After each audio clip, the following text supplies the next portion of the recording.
আসসালামু আলাইকুম সম্মানিত ভিউয়ার্স, আপনারা দেখতে পাচ্ছেন আমি প্রায় বৈশাখ মাসের অর্ধেকে এই আদাগুলো রোপণ করেছিলাম।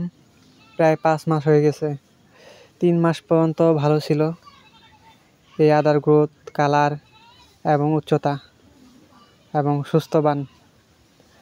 এখন প্রায় 2 মাস থেকে নানা রকম রোগে আক্রান্ত এই আদা গাছগুলো নানা রকম জটিলতা ফেস করতেছে। কোনো ওষুধেই কাজ করতেছিল না, এখনও কাজ করতেছে না। আমি আগে 3 মাসে ওষুধ দেওয়া হয়েছিল এমিস্টার টপ, রিডোমিল গোল্ড এবং স্কোর প্রতিটা থেকে 1 গ্রাম করে পার লিটারে, এবং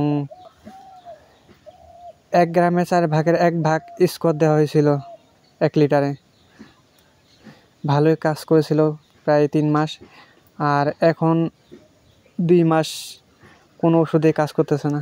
এই যে দেখেন, পাতা ঝলসে গেছে, আদা গাছের পাতা এই যে এগুলো ঝলসে যে আদা গাছের গুঁড়িতে চলে যায়, একবার গাছগুলো একবার নষ্ট হয়ে যায়, পড়ছে।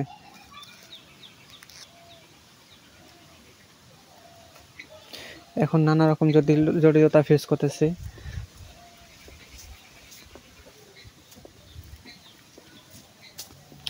এইগুলো হয়েছে দেশি বাড়ি 2 জাতের আদা গাছ। এই যে এই পর্যন্ত। আর এদিকে সাইডের গুলো হয়েছে আপনার বাড়ি 2 জাতের থাইল্যান্ডের আদার গাছ।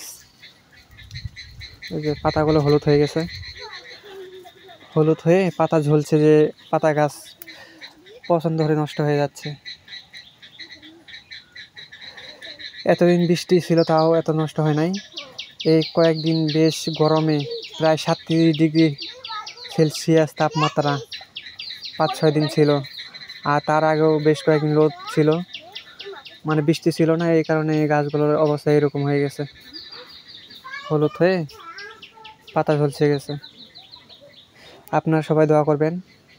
জানি কৃষি করতে গেলে অনেক জটিলতা ফেস করতে হয়, তারপরও আল্লাহর উপর নির্ভর করে সফল হওয়ার চেষ্টা করতেছি।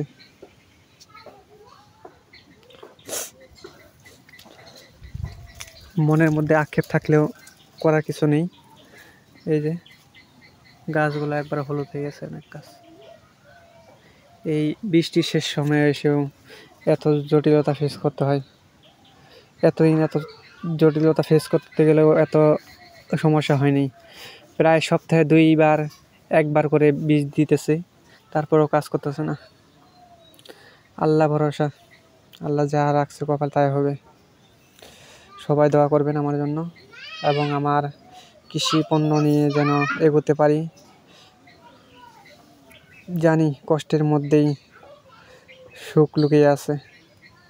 দোয়া করবেন সবাই আমার জন্য। আসসালামু আলাইকুম।